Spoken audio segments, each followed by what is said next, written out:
I'm Father Hugh Gillespie, and I welcome you to this series that we're doing on aspects of the life of the Legion of Mary. And I extend this welcome on behalf as well of the Regina Cordium Praesidium, whose special work is the production of resources for other members of the Legion. And this is the first of our series. As we begin, we're going to focus on one of the most common elements, if not the most common and universal element of Legion experience, which is the meeting. The meeting is the anchor and the rock of the Legion system. Most of us know it in terms of our experience of the weekly Praesidium meeting. However, that same structure, the structure of the familiar Praesidium meeting, is a structure that propagates all the way through the different levels of the governance of the Legion of Mary. The Curia meeting has the same structure. The Comitium meeting, the Senatus meeting, the Concilium meeting. All the way up, the officers are the same, and the structure of the meeting is basically the same. There are some variations in the specifics, but the overall structure is constant. And therefore, to really attend to the quality of our life as legionaries, one of the things that's vitally important is to understand the structure, the functioning, and the flow of the meeting. And the meeting itself begins before we show up. The meeting itself begins with the commitment to attend. One of the elements of Legion life that is non-negotiable is the demand and the expectation that the legionary faithfully attend the weekly Praesidium meeting, week in and week out. Things like family emergencies and illness obviously being accepted.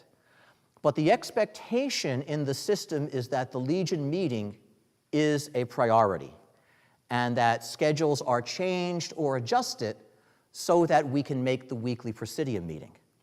But this also holds true for Praesidium officers with their duty to attend the Curia meeting. That is an equally inflexible, non-negotiable obligation.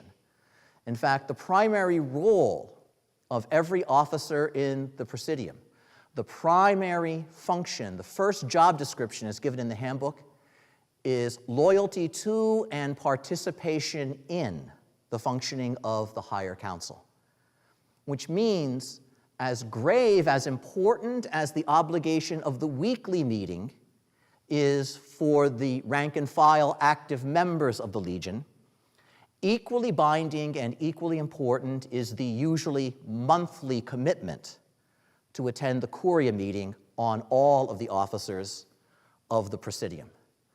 And that's vitally, vitally important because the linchpin of the Legion system is not the Praesidium, it's the Curia.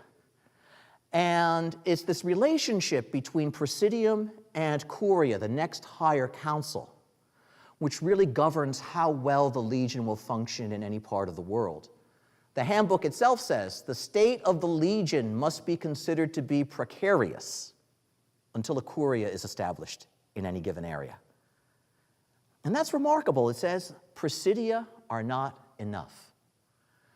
For the well-functioning and the smooth functioning of the Legion, the Curia is essential. In fact, it's the key.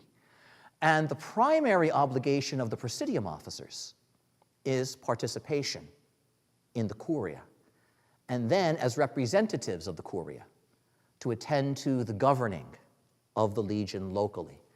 And so what we say then about the Legion meeting, while we'll speak about the regular functioning of the familiar Praesidium meeting, it applies equally, if not more so, to the level of the higher council meeting, where, especially on the Curia level, the stability of the Legion really finds itself and really asserts itself.